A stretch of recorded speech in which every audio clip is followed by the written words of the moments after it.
আলাইকুম, আপনারা সবাই কেমন আছেন?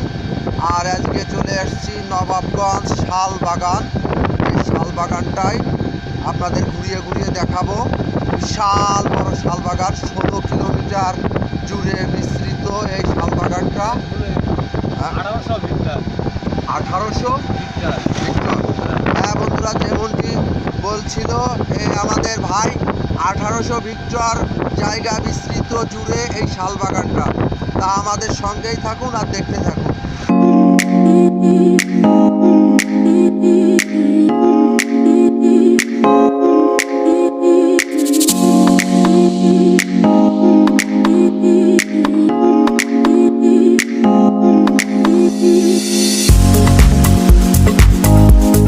হ্যাঁ, দেখতে পাচ্ছেন বাঙালি ভাতের হোটেল। শালবাগানে ঢোকার আগেই বন্ধুরা আমরা কিছু খেয়ে নিব, যেহেতু সকালের শুরুটা এখানেই। আর দেখতে পাচ্ছেন হোটেলটা কত সুন্দর। আর সকালে দেখি কি আছে খাবার, আমরা এখান থেকে খেয়ে যাত্রা করব শালবাগানের উদ্দেশ্যে। তো দেখছেন গরম গরম ডিম ভেজে রেখেছে, আর এই হাঁড়িতে পাতলা ডাউল।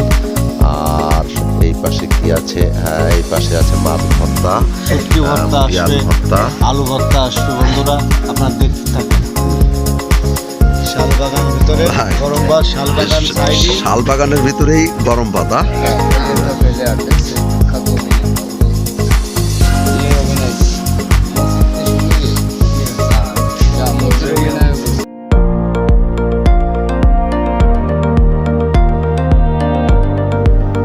শালবাগানের পাশেই নবাবগঞ্জ বাজার থেকে নাস্তা পানি করে আমরা রওনা করলাম শালবাগানের উদ্দেশ্যে। যেতে যেতে দেখছেন কত সুন্দর জায়গাটা এবং রাস্তাটা।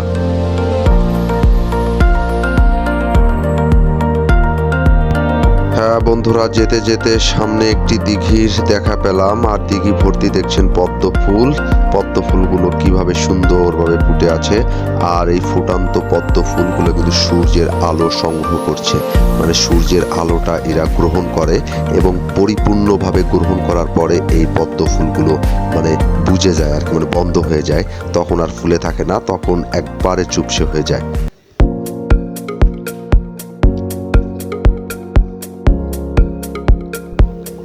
আমি কিন্তু জঙ্গলের একটি অন্য পাশ দিয়ে ঢুকেছি, মাঝ বরাবর বলতে পারেন। আর এই যে ছোট ছোট শাল গাছগুলো দেখছেন, এর পাশেই কিন্তু বিভিন্ন ধরনের উপজাতি বসবাস করে, বিশেষ করে সাঁওতালদের বসবাস এই জঙ্গলটা জুড়েই আছে বন্ধুরা। তো আমাদের সঙ্গে থাকুন আর দেখতে থাকুন।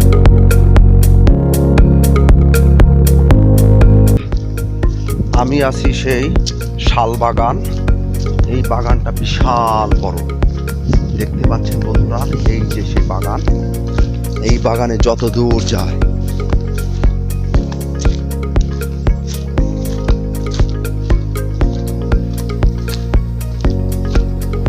এই যে বাগানটা দেখতে পাচ্ছেন বন্ধুরা, এইটা কিন্তু শাল বাগান। আমাকে অনেকে বলেছে যে ভাই আপনি জঙ্গলে ঢুকেন না, ঢুকলে হারিয়ে যাবেন, পথ হারিয়ে ফেলবেন আর কি, আপনি পথ চিনতে পারবেন না। এই জন্য আমি আর রিস্ক নিলাম না বন্ধু।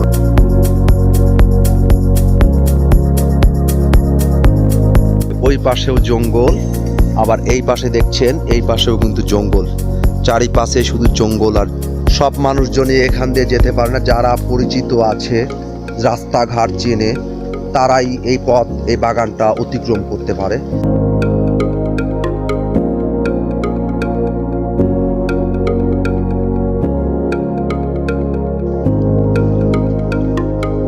আর এই যে দেখছেন বাগানের মধ্যে কিছু মানুষ শুকনো কাঠ ও গাছ সংগ্রহ করছে।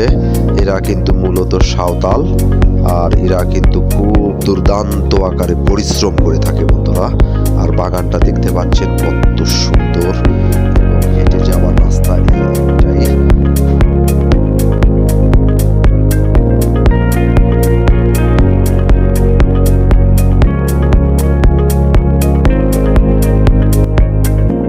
দেখছেন শাল বাগান, বড় বড় গাছ, আর এই গাছগুলো শত শত বছর ধরে এখানে প্রজন্ম ঘটিয়ে যাচ্ছে। শুধু এই বড় বড় গাছ না, এখানে বিভিন্ন ধরনের উদ্ভিদ ও পাখপাখালি আছে।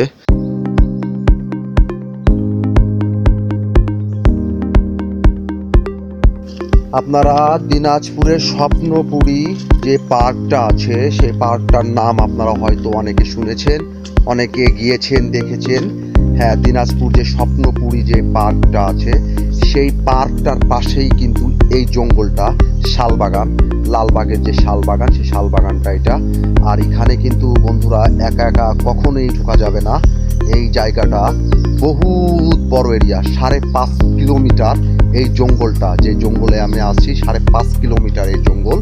আর দেখছেন অনেক রকমের পাখপাখালি, এই জঙ্গলটা ভরা প্রাকৃতিক পরিবেশের দিক দিয়ে খুবই সুন্দরতম একটা জায়গা। আমি চলে এসেছি বন্ধুরা সেই শালবাগান, আপনাদের দেখছেন। আর অনেক প্রজাতির ছোট ছোট বড় বড় অনেক প্রজাতির গাছ আছে এখানে। এখান থেকে কিন্তু মনে করেন কি যে বের হওয়াটা একবার হারিয়ে গেলে, এই জঙ্গলটা একবার হারিয়ে গেলে বের হওয়াটা অনেক কষ্টকর ব্যাপার, অনেক টাফ ব্যাপার। তারপরেও আমি এসেছি বন্ধুরা আপনাদেরকে দেখানোর জন্য।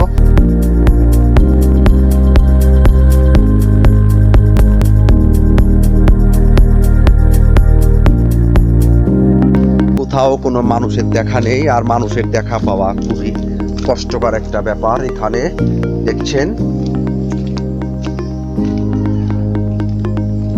এটি দিয়ে কি বের হওয়া যায়? যাবে মাইজি? ওই মানে রাস্তায় বের হতে গেলে এই রাস্তাটা দিয়ে যাওয়া যাবে না? আমি তো যেতে চাইছিলাম নবাবগঞ্জ বাজারে বা বিরামপুর, আবার পিছে যেতে হবে। হ্যাঁ হ্যাঁ হ্যাঁ, ওই যে একটা রাস্তা দেখে আসলাম, ওই পাশে ওইটা। হারাই যাব? না না, আপনি তো আছেন এখানে না?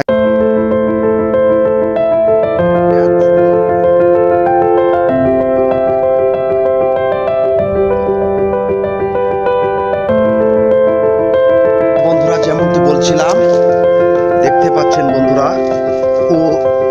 ওই যে চাচি আছে উনি আমাকে বারে বার সতর্ক করছিল যে এই বাগানে ঢুকতে গেলে হারিয়ে যাবেন, কিন্তু আসলে হারানো আমি কোনো কিছুই দেখছি না। আমার মনে হয় আমার কাছে ম্যাপ আছে, যেহেতু গুগল ম্যাপ আছে, হারানোর কোনো সম্ভাবনা নেই। কাকি হয়তো বুঝতে পারেনি, তাই হয়তো আমাকে সে বলেছে, কিন্তু তারপরেও আমি আসলাম, ঘুরিয়ে ঘুরিয়ে আপনাদের দেখানোর চেষ্টা করছি। বন্ধুরা আমাদের সঙ্গেই থাকুন।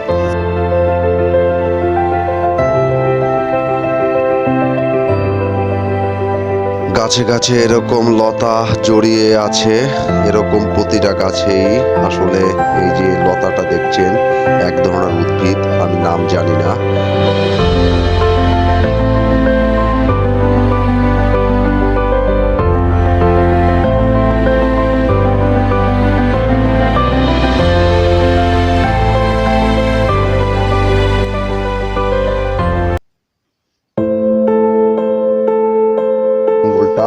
আসলে একার পক্ষে ঘোরা সম্ভব না, হয়তো সঙ্গে যদি আর একজন থাকতো তাহলে হয়তো পুরো জঙ্গলটা আপনাদের ঘুরিয়ে দেখানোর চেষ্টা করতাম, কিন্তু যেহেতু আমার সঙ্গে আর কেউ নেই, আমি একা, এই জন্য আমি রিস্ক নিইনি। যেহেতু আমার একটা পরিবার আছে, বোঝেন আপনারা সব কিছুই, তো আমাদের সঙ্গেই থাকুন আর দেখতে থাকুন।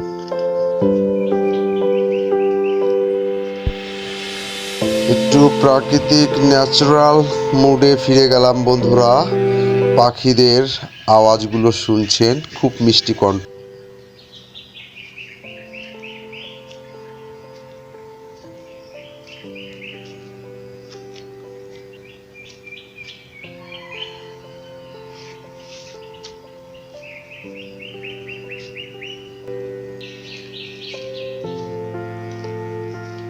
এই যে দেখছেন বন্ধুরা তিতল গাছের মতন পাতা, কিন্তু আসলে তিতল গাছ না, এটা এই জঙ্গলে এসে আমি দেখলাম।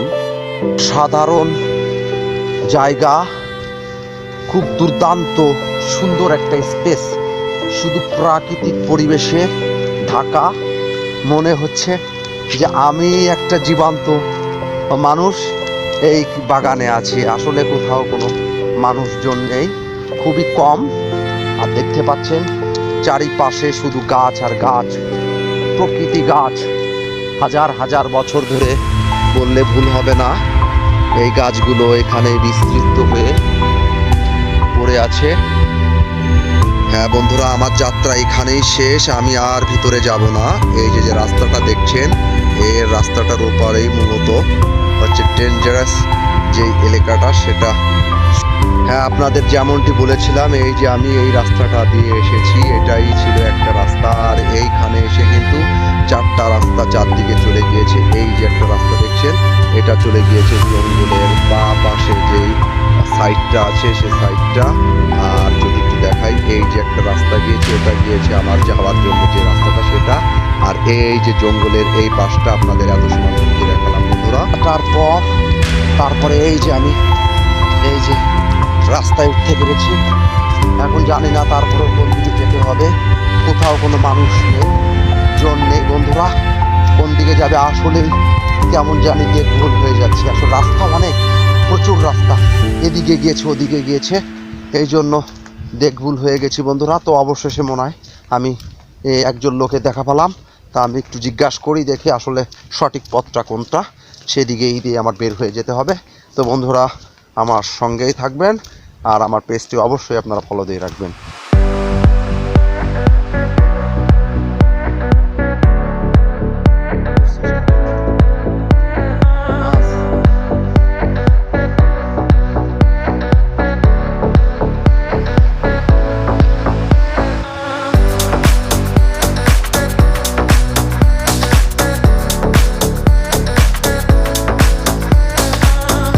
প্রায় 1 ঘন্টা অতিক্রম করার পর, হাঁটার পরে আমি এই যে রাস্তাটা পেয়েছি, এই রাস্তাটা দিয়ে আমার এখন যেতে হবে। তারপর শিওর না আমি, এই যে রাস্তা এদিকে গিয়েছে আর একটা গিয়েছে এদিকে, আর আমি আসছি ভিতর দিয়ে এসেছি বন্ধুরা।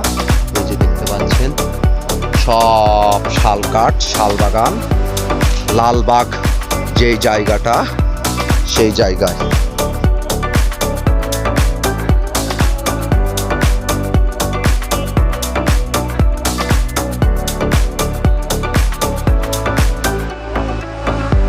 দেখছেন সাপের মতো এঁকে বেঁকে গিয়েছে রাস্তা। কত দূর হাঁটতে হবে এখনো জানি না। 1 ঘন্টা হেঁটেছি বন্ধুরা, 1 ঘন্টা, তাও আমি বাগানটা করতে পারিনি, টপকাতে পারিনি।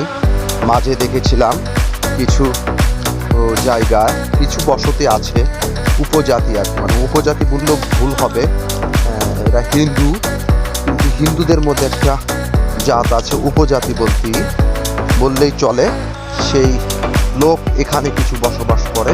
তো দেখছেন বন্ধুরা, আর আমাদের সঙ্গেই থাকুন।